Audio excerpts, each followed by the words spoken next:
a good day so far? Fantastic. Well, thank you so much for coming out today. This is really just an update on a previous community chat that we had about this project. And of course, want everyone to stay focused on the idea. This is about safety. And in the last meeting, we talked about some of the other pieces tied to this project and what some of the other considerations might be. And so with that, there's been a decent amount of conversation, and there are some updates that staff can bring to the table here and share, and then we'll open up for a little bit of Q&A and some more commentary, and we'll bring that back to whatever other discussions we may need to have regarding this project. So is everyone good for today? Clear on what we're accomplishing? Fantastic. Drew, please give Drew a round of applause. He's so busy. Good evening. My name is Drew Russell. I'm the director of COP DOT, and want to just update you a little bit on what this project is. I think most in the room are familiar with it, but if not, Lower Roswell Road is a 2011 safety and operational corridor improvement that looked at transportation improvements between the intersections that we have just out here from Woodlawn to Johnson Ferry to Davidson. The primary elements of the project include turn lanes at the key intersections. So where we have particularly through and right turning vehicles sharing, the idea was to create additional turn lanes so that we could separate that traffic out and move traffic a little bit more efficiently. And then on the section between Johnson Ferry and Davidson, we were having a high number of crashes, particularly ankle crashes from the driveways, the volume of driveways between those two traffic signals. And in order to protect against and to eliminate those crashes, a median is proposed between Johnson Ferry and Davidson. And then also throughout the project was curb and gutter and sidewalk, a fairly narrow but 8-foot multi-use path on one side of the road, as well as bike lanes through the extent of the project to continue the bike lanes from Davidson all the way through Johnson Ferry to Woodlawn. That project had public outreach. The board approved the concept. We moved forward into construction drawings, bid the project out, and the project came in over budget. And there were a number of reasons for that. A lot of that is price escalation, contractor availability that we're seeing throughout. If you've had work done on your home or tried to get work done on your home, you've seen much of those same price pressures as well. So we went back, we met with the commission, we met with, of course, we met with this group in advance of advertising that out for construction. So look to see how we could get scope to budget and keep the primary elements of the projects of providing a safe, efficient roadway for all of the roadway users that utilize the roadway. What our proposal is now at this point is to go back and do a small redesign in order to bring that scope to budget. What is proposed is that the bike lanes between Davidson and Woodlawn would be eliminated from the project, but we want to make sure that we still provide a safe facility for the cyclists in the area. In order to do that, we would widen out the multi-use path from 8 feet to as wide as we could get it. We'd be able to determine exactly how wide once we get into design to get that closer to 10 or 12 feet, depending on site conditions. In doing that, the curb line primarily between Johnson Ferry and Davidson would remain the same. I would love to have a graphic showing you all this, but this all happened within the last couple of weeks. So we do need some time to be able to generate and update graphics on that.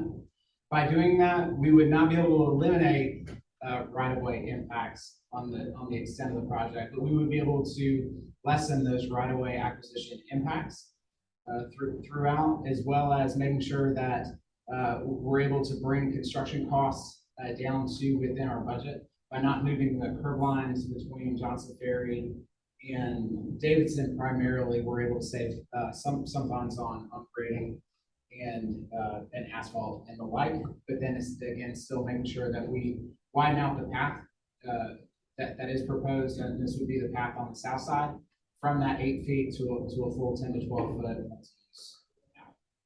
So the next steps, very, very practically, would be from here to bring forward a design proposal to the board. It would take some costs, some additional funds for the design engineer to revise that scope, to redesign the project, primarily because of the drainage, just rerouting the drainage when we move in the curb lines where all those where that runoff goes. And then once it is redesigned, we review that with the board, then that project would be able to go back out to bid. So that's the high level. Did I leave anything out? Just the landscaping. Sure. And the other thing that Commissioner Richardson also wanted to bring to it is the sense of place. Obviously, this is a large activity center for the area, and any opportunity within the project. We did have, for example, a large concrete median is what was proposed between Davidson and Johnson Ferry. We would look for opportunities to landscape out that median to just add some greenery to the area, minimize the amount of impervious surface. As there are opportunities on the shoulder, we would look at those areas as well. And the light, and also making sure that the corridor is well lit.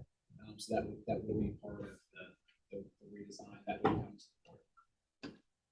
What's the timetable? This would come back to the board in November for a design. Karen, help me out.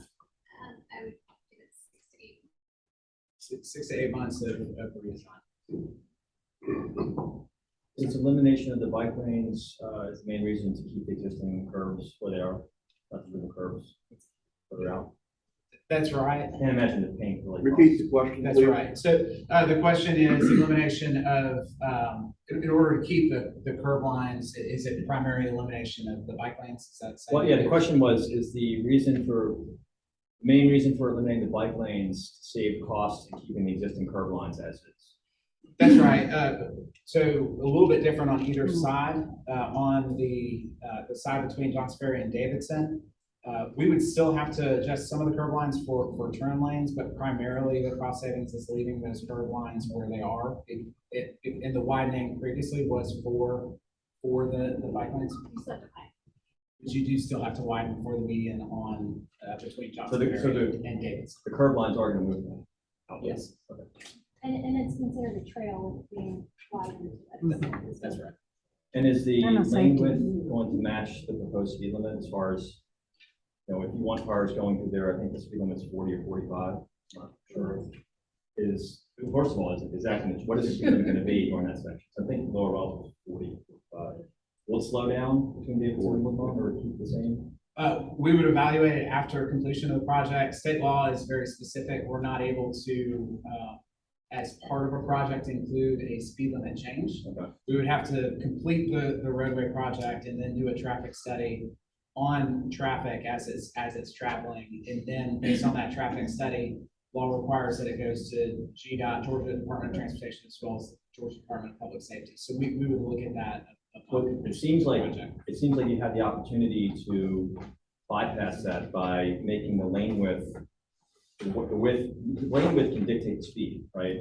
Nobody goes 100 miles an hour in a parking space, but on the Autobahn, you know, it seems to me that whatever the lane width is, you should kind of put that lane width indicative of the speed that you want to see. So if you want people going 35 miles an hour, maybe you shrink it down to 9.5. When people going 50, maybe you open up to 12 feet. I usually design a road without a speed limit. Yeah, thank you. So, I mean, we do. Increase the traffic flow through it. If you're changing the speed of traffic, you don't really know if you're going to be helping traffic. Absolutely. So what it is, the design speed is the current speed limit that is out there, but certainly looking at those lane widths is something that we consider in So what you're saying is on the proposal you have now that you're going to change, curb is not going to change. So it'd be the same spot. You're not narrowing. And this is where it would be helpful to have a drawing, but this time didn't allow it. On the section between Davidson and Johnson Ferry, the curb will stay largely where it is. So how do you save money? Because the design widened it out. Design widened it out in order to incorporate. the So it would have been bike lanes. wider, you're It would have been wider. Same thing over here, we've got to, between Johnson Ferry and Davidson, widen to be able to fit the median in. We're gonna minimize that widening by not widening the additional 8 feet, 4 feet on either side for the bike lanes. So how wide was the median supposed to be? The median width varies. It varies, yeah, from, where we had turn lanes where we had a left turn lane, it varies down to about 2 to 4 feet, where in between it widens out to, I want to say about 12 to 15 feet. Because, it takes up basically the space of that turn. So the median would not change. We'd still have to widen for the median and for, the additional turn lanes, such as the right turn lane. You still have the lanes, going from 2 to 1 right after Woodlawn. That is It's going to be really bottleneck. I think there's going to be a lot of accidents. Yeah, so that one, it is just, we are still planning to design, as you travel west through the intersection at Woodlawn, we would have it designed very similar to how you have southbound Old Canton, at Roswell Road, right in front of the racetrack and the QT and Frankie's, where you're able to go through the intersection and then, merge down to one lane after the intersection. It allows more There's not cars. very much space. I've looked at it, not very much space to merge into from 2 to 1. Sure, There's a it, lot of traffic there. dangerous now to get out. Yeah. it should be about the same amount of space as the one over at Old Canton. That doesn't mean that's good. Mhm. Except for our middle school. That's true. Actually, I have two questions. The first one, you said this has to be reproposed and presented to the board in November. If that's approved, what is the timeline of the project from approval date on starting the work? And just generally, if you can, how long will this entire project take? So, I would need about 6 to 8 months of redesign. I think I will need some utility coordination. It's not just our roadway engineers, but also the utility engineers that need to take a look at everything again. And so we could try to put everything back out to bid. So that would put us probably next fall of 2023, get a contractor on board, takes 4 months roughly, and we've been looking at this being roughly a 24-month construction period, plus potentially utility relocations of 6 to 12 months. I just have the second one. I know you don't have any graphics, but when would you have some graphics available? We would work to get those graphics out as quickly as possible and have them out well before 6 to 8 months, so maybe even So if you give me February-ish. would you email that to our? Absolutely. If the board approves it in November, then I would love to have something to you guys. They need First of funding the year. to do the work. Are you still gonna be approaching Johnson's Ferry from Lower Roswell? Are there gonna be 2 left turn lanes? Or 1 left and 1 left and straight? We are still. Right now, there's 3 lanes. Is there gonna be more or less figured out? We are still looking at the intersection of Johnson Ferry. When you're on Lower Roswell and you're approaching Johnson Ferry westbound, we are still looking at having a total of 5 lanes, to a left, 2 straight, and a right. 5 lanes westbound. And I got a version of the map if you guys wanna mark it up and let people see what we're talking about.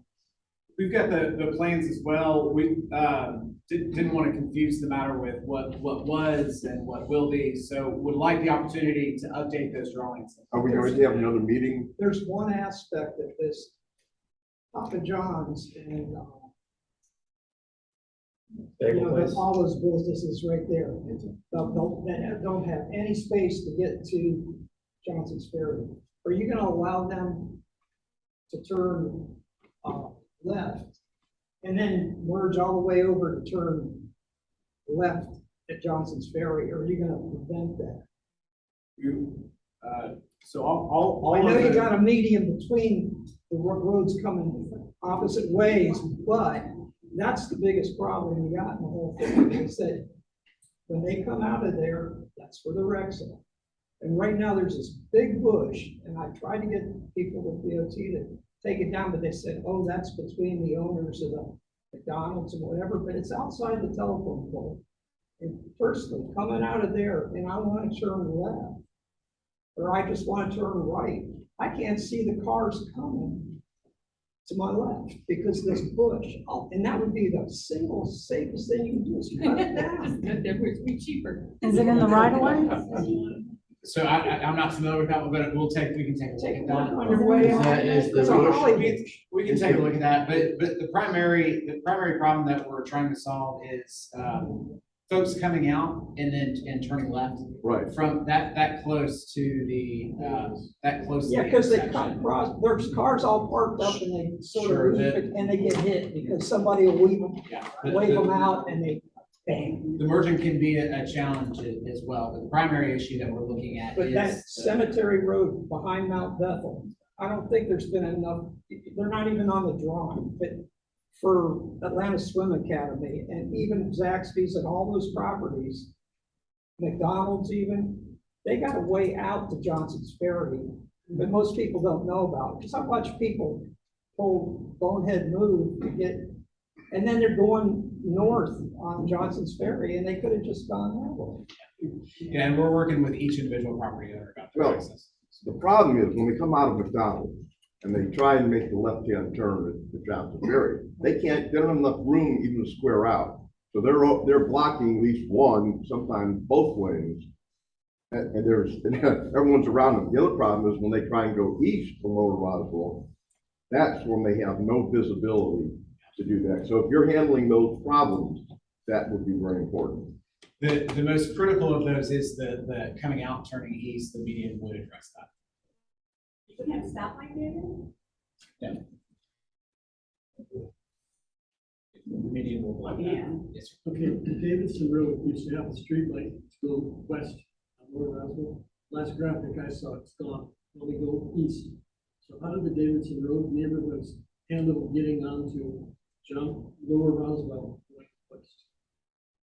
They would have signalized access still, so coming up Davidson, you would still be able to turn left and right. Well, the last graphic shows a right turn only and the signal's gone. Yeah, the signal at Davidson is still there. There's a median going right in front of it. We can show you the plans afterwards, but yes, Yeah, Davidson will still allow a left and right on. Because they get further down towards the east and everybody's going 50 and 60 Yeah, miles an hour. there's not each point. So Davidson will still have a traffic signal. Yes, ma'am. Okay, so my concern is with the addition of turn lanes and the elimination of bicycle lanes, the expansion of the shared use path, both in terms of width and length, all the way down to Woodlawn Drive. I assume that part of the idea of this project is to improve pedestrian access to local businesses, to Dickerson Middle School perhaps, and for local neighborhoods. What are we doing in terms of safety at the intersection of Johnson Ferry and Lower Roswell Road to facilitate pedestrian crossing, cyclist crossing? It seems to me that we are making it more efficient to make those turns, for example, but that's just going to make the cars move faster. And my concern is that we're going to end up inducing pedestrian and cyclist use, but we have not made provisions for pedestrian and cyclist safety in this corridor. And I wonder if the new design could address that issue with a little bit more focus. Absolutely. Certainly the crosswalks will be looked at, but we can look at it additionally for anything that we can do to make them more visible. We do our best to shorten that length of crossing to be able to minimize. Fortunately, Johnson Ferry is a very, very wide road, so if someone is in the intersection for an extended length of time, that's certainly something. Yeah, and I think maybe the length of time given to cross, particularly for, some of our older residents or some of our residents with mobility issues, I think that really is something that needs more focus in our area generally, but specifically this project presents an opportunity to make that more focus. Absolutely. We walk that every day. We go, my wife and I go for a walk every night. We cross Johnson Ferry every single day, going across, and that will be great if, what you're saying. Yeah. I will share that in total, sorry, And slow down. in And as the commissioner's coming up, a couple of things that we've done and others that we can look at here are audible crossings to make sure that someone can find them if they are visually impaired. And then the crossing time is set based on an assumed speed. And we in certain locations have used a slower speed, which in turns increases the Mike's not on. crossing. The whole time you're holding the mic, it's not on, so you put it down. Okay, I guess I can just hear. Maybe hold it closer. Hold it Maybe closer. turn the mic. Test. Yeah, hold it closer.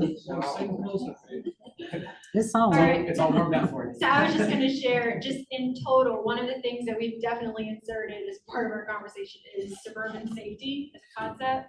So that includes a lot of looking at each of the intersections and where there are opportunities for grade separation, improvements around walkability. I mentioned lighting, so I'm kind of leveraging this rework as an opportunity to start laying some of that groundwork.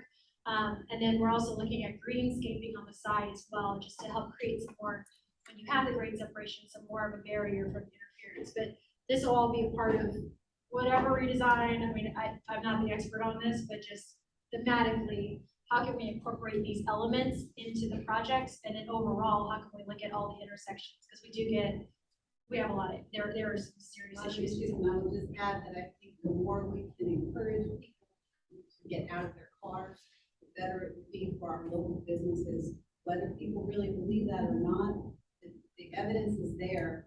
And when we can make it safer and more comfortable for pedestrians and cyclists, they will enhance our quality of life and our prosperity in our local communities. Yes, sir. Benefits at a certain cost to the community. And now the cost is escalating. Shouldn't the whole project be examined to see whether or not it is really worth doing? And if it's worth doing, are there some other things that would make it safer other than widening the bike lane? And if you live on those streets and you watch it, when the bicyclists use it, there's usually groups of 50 or more. Yeah. A 4-foot bike lane, or 8-foot bike lane, or 12-foot bike lane, or 15-foot bike lane. We may need to pass the microphone. And changing. One conversation. Turn lanes, changing the speed limit, with no regard to what it's gonna do to the traffic. I just don't see where there's any safety benefit. And every crash you have is a low-speed crash, there's never been a fatality. There's the thing with them, they're not big area crashes. So We don't want the to question of taking, if the cost exceeds the available budget, we should, Why is it really worth it? if the cost Should we not exceeds, just make it forget and find something else to do?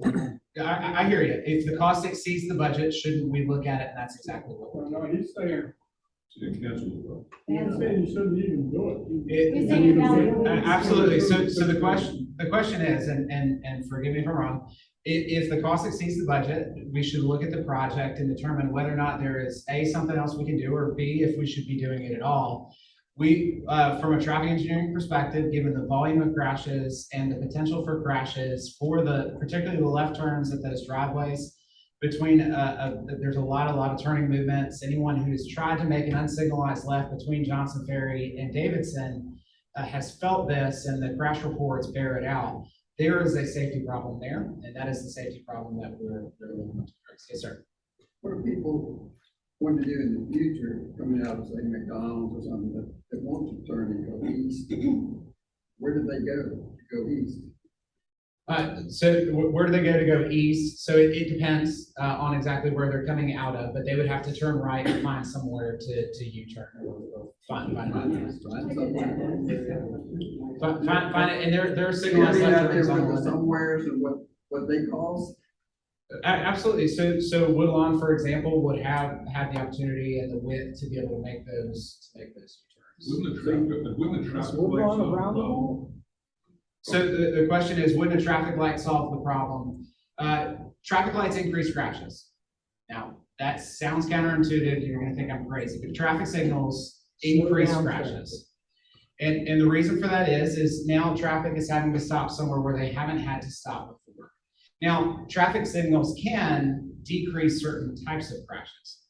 And so there's been a lot of analysis with this. I could talk for far longer than y'all would want to listen, but that look at what are the conditions such that the net benefit in crash reduction outweighs the net loss in crash increases by increasing those rear-end crashes. And so that's where a document comes out, manual on uniform traffic control devices. It's got a lot of analysis in there that determines whether or not a traffic signal is warranted. If there's enough crashes, if there's enough opposing volume to make it make sense from a safety and operational standpoint. A signal between Davidson and Johnson Ferry, two things. One, it would not be warranted, so we would anticipate an increase in crashes. And two, by introducing another traffic signal in an area that's already pretty tight on traffic signals, typical distance we strive for is 1,000 feet, 800 feet is the minimum. We're not able to get that distance in between Davidson, Johnson Ferry, and another signal in the middle of that. Yes, sir? In one of the Zoom meetings I sat in, you had a drawing that illustrated where crashes had taken place, the type of crash. Was that information available somewhere? I didn't get ready to look. So the question is, the crash diagram, do we have it available somewhere? I don't know if it's on the website, we would be glad to share that with you. Yes, sir? Question on that. So, first of all, have you acquired all the right of way, or right of way that you need to complete the project as the last day? One, if you're looking at the redesign going back to the board in October and then engineering after that and so forth, assuming that all goes according to plan, you're looking at probably Q1 24 getting started in the end of 26 or mid 26 completion. First question is, have we acquired all the right of way necessary for the project? The answer is no. So we paused on that to make sure that we get the design updated, finalized, and then, I'm sorry? Are there any hard no's that you don't get that and take it home? No. And then the second question is, your timeline is about correct. So we would be looking at starting construction about first quarter of 24, completing first quarter of 26, second quarter of 26, somewhere like that. Yes, sir. I've got two questions. The first one's gonna be an easy one. The property that you acquired on the southeast corner of Woodlawn, Lower Roswell, there's been some clear cutting there. There's an old house that's cut down, a big tree. If the project's gonna take longer than anticipated, can Cobb put a little bit of resources to maybe clean up the gutter, clean up what could be a sidewalk? There's all kinds of junk and trash and bricks in there. That's the easy one. Second one would be, is the crash, are the frequency of crashes, is that a function of the existing road design, so coming up at Lower Roswell and on the Johnson Ferry from Roswell area? Is it a function of the road design, or is it a function of the speeds the cars are driving? And if it's a function of the speeds the cars are driving, why not consider implementing some traffic calming where the cars that are going 60 have to slow down to 30, whether it's a balled out, a little like mini traffic circle or something that makes them have to do something. Roswell does that, Sandspring does that, and it works. And it's probably less expensive than the project that you're talking about. So the two questions for those that didn't hear. First question was, we acquired a property, it's historical property, and there's been some tree cutting. Yes, the taking care of that property is in the works. You've seen some of that, but we're working with parks that will become a pocket park at the end of the day. And that was one of the areas that the commissioner expressed interest in continuing to not just clean up, but also improve and make an amenity for the neighborhood. Second question is are the crashes a function of roadway design or speed? I suggest that the crashes are a function of roadway design, and then the severity is a function of speed. So speed is oftentimes a contributor, not the ultimate contributor.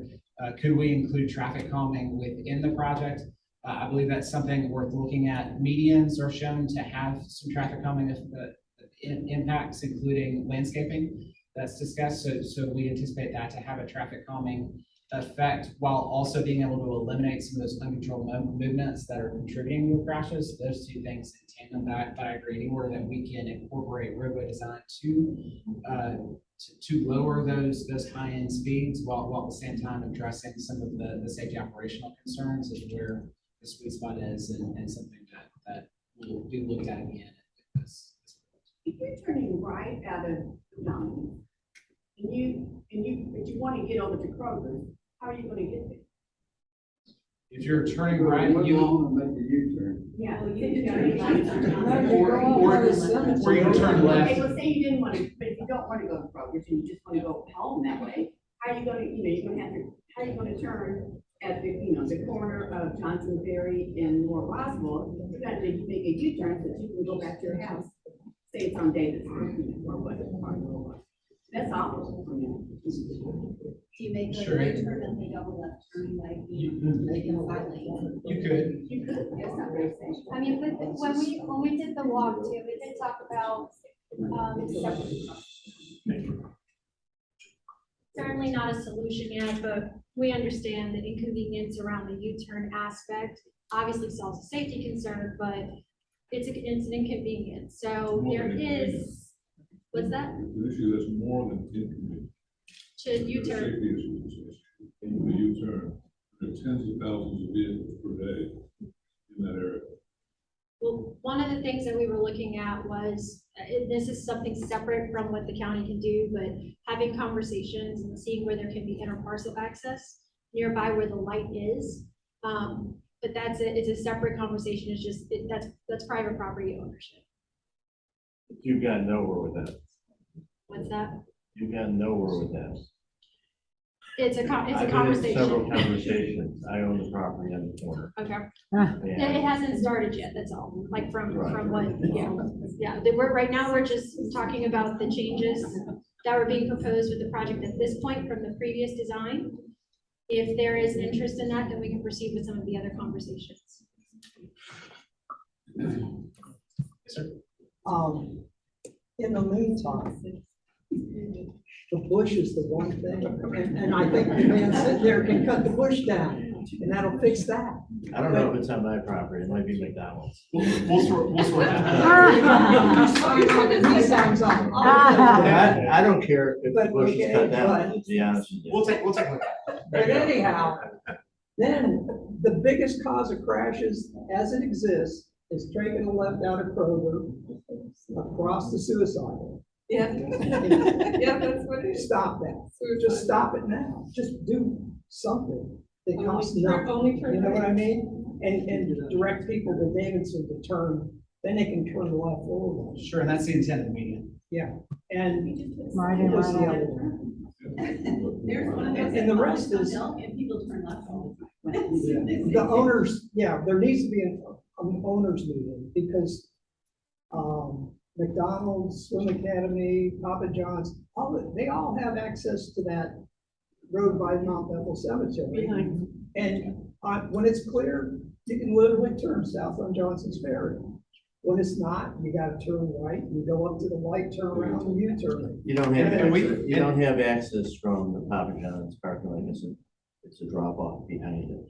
So those are some of the, Can't get I back. thought, no, you drive through the front of it to get out. nevertheless, those are some of the discussions that we've had with the property owners. We cannot spend public funds on private property without there being public access to them. So that's some of the challenge, but we've put, property owners in the past, we've put them together to be able to talk about that and that's the extent. Yes, sir. Just a visibility issue, I think a lot of people recognize today.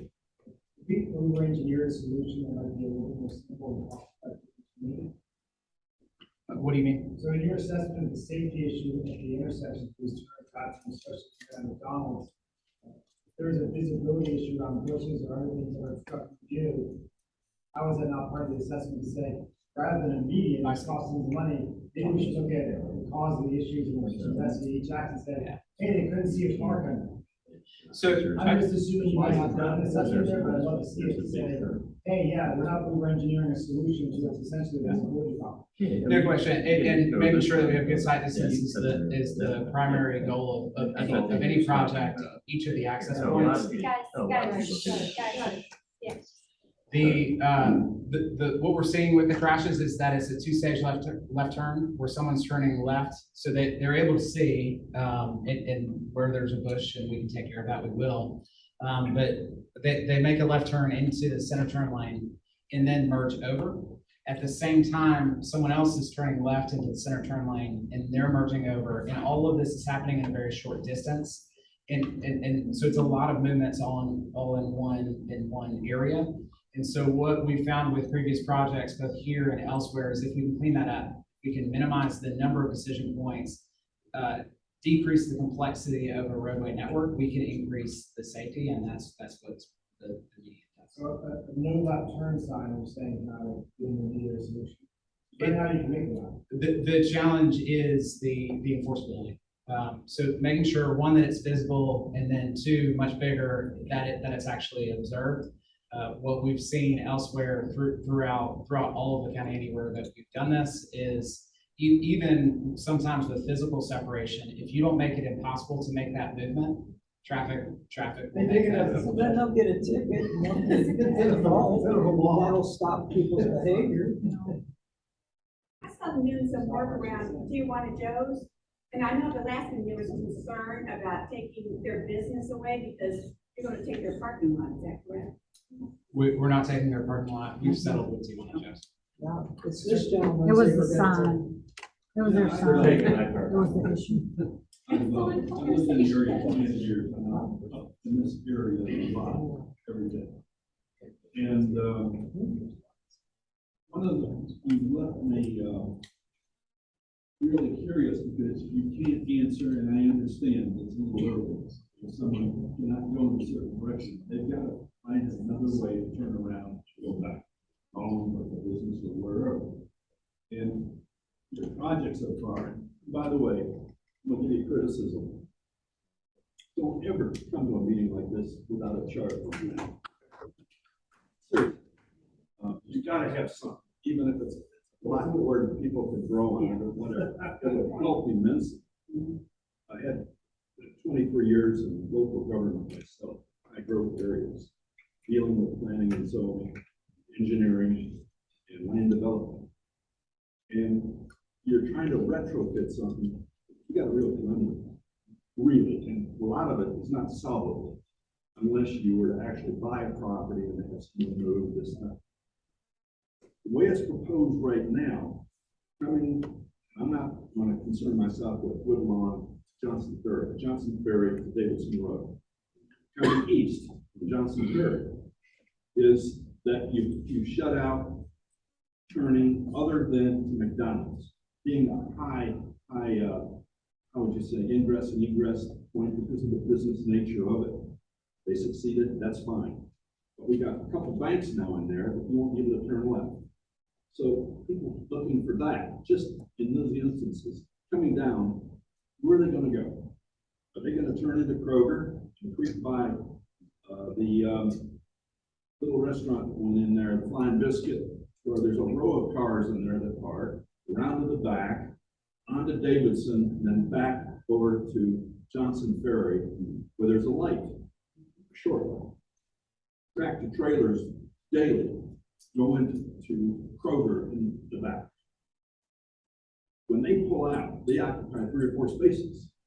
So backing up at that light on Davidson Road is going to create a problem. People coming in are going to either cut through the Kroger entrance and out the back, turn around to get into one of those banks. I guess shorten it. Why don't you do a roundabout in Davidson in Lower Roswell? That I don't know the engineering aspects relative to utilities, the cost of that, true. But this whole thing is really full of little funny things that aren't really quickly solvable. And I would just suggest you put this segment of the project on the back burner. Go along with the Woodlawn Johnson Ferry. This one here, you're going to be having more and more people going in and leaving businesses, cutting through private parking lots. The Delicate Dog place and Barista's Coffee place, where in the summer kids are coming over for Slurpees, pedestrians, people driving up. People already cut through there to to get here and there. So you're gonna be using those areas more and more. And look, you've got a successful Goodwill. My God, there's a lot of traffic going in there. Before you know it, Davidson Road's gonna be stacked up, people will be waiting in the rear of Kroger to just pull out there. It's not easy. Believe me, I've been there. And I wish you a lot of luck, but I really think you ought to slow this segment up and give it a lot of thought.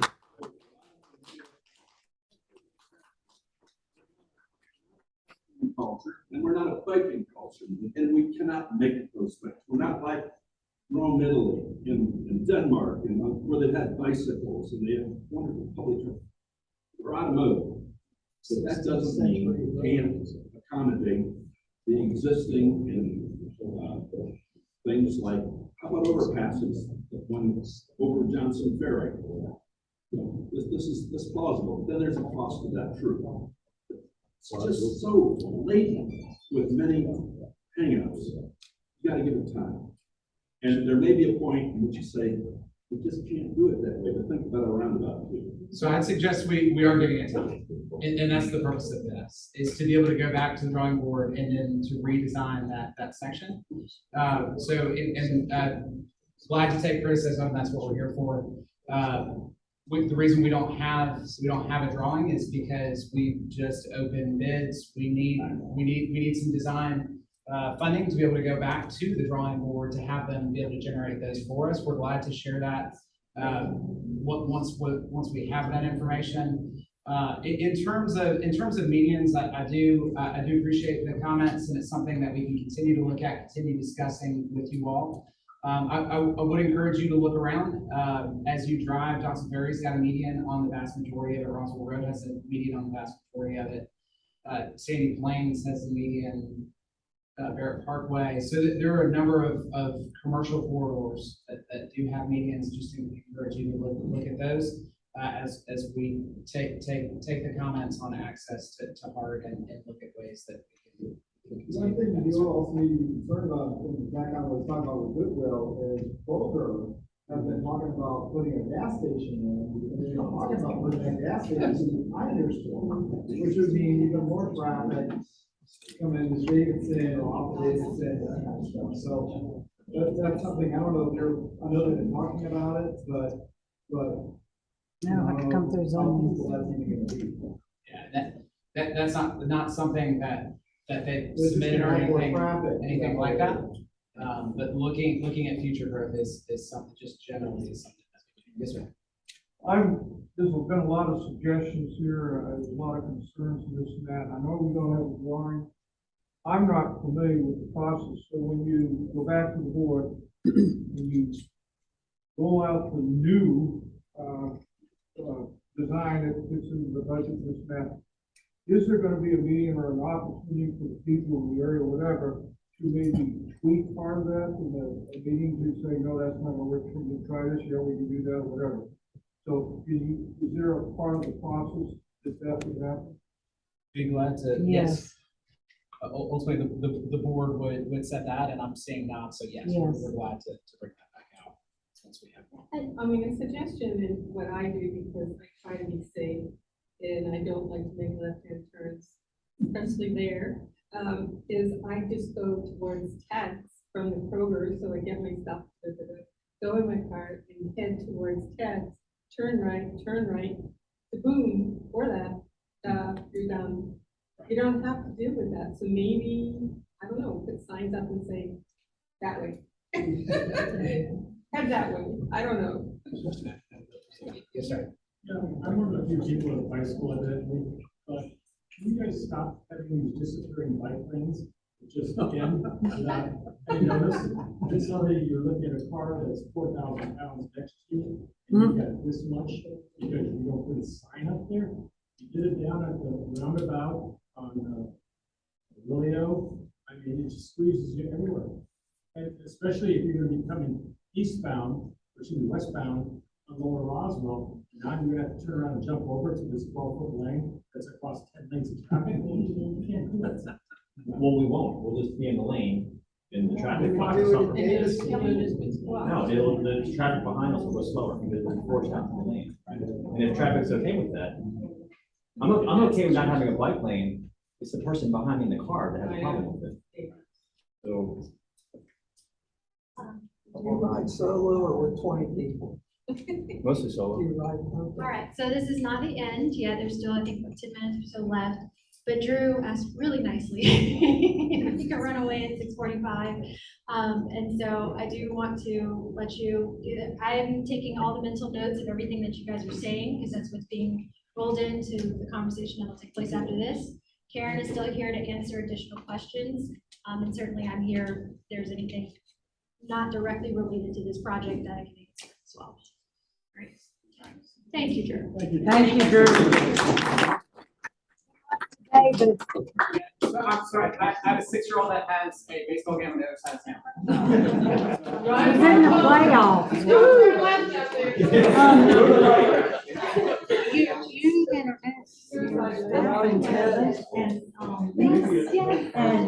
And we also have others that are in the room. I just kind of got us jumping. come up here. I just got us jumping into the conversation. So Aaliyah's here as well. That's great. Commissioner Burrell is here. And then Kevin, stand up here. He's the new East Cobb cabinet member from the community cabinet. Charles, okay, excellent. Charles is here, communication manager for DOT. And Karen Matthews. Okay. Karen is the District 2 and 3 engineer. Yes, yes. Thank you. Communications manager? Thank you. For DOT. For DOT. Not wrong. Ross is so with us. Yeah. Thank you, Charles. I would Yeah. like to say something, I'm glad everybody's here because if you want something to be done, you have to be vocal. I'm experienced, I think you're the one that helped me out. So if you're in front of, I believe it's the Lidl Plaza. Chick-fil-A. Chick-fil-A Lidl Plaza, there's a sidewalk. And the sidewalk is on the west side, so not by the school on the other side. You're walking on the sidewalk, you pass the Chick-fil-A, you're heading towards Kroger, and all of a sudden the sidewalk disappears and you've got this marquee display, these bushes that are about You have to walk into Johnson Ferry. You have to walk into the plaza around. And it took a bunch of emails, took a couple of phone calls, but it worked. Now there's a clear sidewalk, well, not a sidewalk, it's just a crosswalk that goes through. So either the county or the owners repaired that, and now the sidewalk is workable. So I really want everybody here just keep pushing your opinion because what you say makes sense. That they will do it. They will listen to us. Thank you. Glad we could help. Does anybody have anything else that I can answer? I know I'm not Drew. But yes. Go over what's happening at Woodlawn. Sure, at Woodlawn, absolutely. So at Woodlawn, the first thing is when you're coming up Woodlawn, going north towards the school, when you approach the intersection, we're gonna have a right turn lane, so we won't share a right and a through, and we're gonna have a sidewalk. And the home, the Fraser house that has been torn down, we're gonna take that property, we've given it to Parks. Parks is now ready to begin starting to turn that into a pocket park. We tried to save some of the remnants of the old house. We saved some bricks and some other items. I'm afraid some of them seem to be picking up legs and wandering away. But whatever is still there, Parks is going to incorporate. We're going to try to have some information about the Fraser family as part of that. And they're gonna start that before you get the. Parks design is and- ready to, they tell me they are ready to get started on design. We met with them on site about 2 or 3 weeks ago. We pointed out there's a lot of fruit trees actually. So we put orange flags. The orange flags do not mean tear down. The orange flags mean save if you want to. So we're DOT, trees are awesome, but it's gonna be up to Parks which ones fit into their design. But we did point out all the ones that we saw. So that they know that there's some nice fruit trees there. So the other thing that's happening at that intersection is when you are headed westbound towards Mount Bethel, Right now, if you're in the right lane, it drops. You have to turn onto Woodlawn. And so what we're gonna do is we're gonna create a new, not real long, but a short right turn lane for people going right. And we're gonna allow people in that right lane to go straight through the intersection. And they're gonna have to that next street to merge together. Some people don't like that, some people. What problem is that gonna solve? So here's what that solves, and we've seen that over at Old Canton, like I was mentioning earlier. So what that solves is we're able to actually make that green light a little tiny bit shorter, because with 2 lanes going through at the same time, you have double the number of cars that are able to go through per second, right? So with more cars able to get through the light, we're able to take that green time and make it just a little bit shorter, and then we're able to get through all the cycles just a little bit faster, and then everybody's time sitting at that light is just a little bit shorter. It just makes the whole intersection a bit more efficient. So, and we found really good success at other locations. So it helps the operations of the signal. So, what about, when you're on Lower Roswell going west? I thought that there was something that was coming from Woodlawn going west towards the post office. Right. No, Just stops at other than that right turn lane is gonna have to merge in. That right lane that goes through Woodlawn is gonna merge. And at that next intersection, and the name of that street is. Okay, and that's our street, and Yes. it's salacious to get out of now. Okay. You make left-hand. So are you saying that you're taking part of The gates at the Woodlawn. gates? So the tall brick wall Yes. at the gates, we are getting a bit closer to it, but there is still going to be a sidewalk and 2 lanes of traffic, and we are not touching that brick wall. The 2 lanes going to our street. And it will be down to 1 lane by that street. We can't even get out of our street now. At the end of the day, your intersection will still be the same as what it is today. So not all the way to our street. Right, it'll be down to completely to 1 lane at your street. Would there be a possibility to put a trip light at that corner of Parkhurst Place where we live, and it would only be activated when somebody wants to get out of Parkhurst Place? That's not something that COP DOT installs. We only do traffic signals where they're warranted for a full traffic signal. So, and we wouldn't have a warrants for that, like Drew was talking about earlier. Yes, sir. Yeah, so while we're on the subject of that intersection, if you're northbound on Woodlawn, yes, taking a left on Lower Roswell, southbound traffic on Woodlawn doesn't always stop to take a right, and they don't know when the left turners have the signal protected arrow. I don't know if there's anything that can be done there, but I've seen many near accidents where people are trying to take a left. And the people, it's just a continual stream, it seems like, coming southbound. So I don't think there's something that could be done with the signal, possibly. Yeah, we can take a look at overall, that. I think there's some great improvements. The other thing I wanted to ask you about, though, is if you're going westbound on Lower Roswell, taking a left on Woodlawn. Yeah. I thought that things were gonna be straightened out where, when we bought the property or whatever, that, but it doesn't look like it's necessarily the case. But if you're going to take that left, a lot of times people in the turn lane coming east block a view. So I don't know if there's anything that can be done. It didn't look like it from what I saw in the last rendering.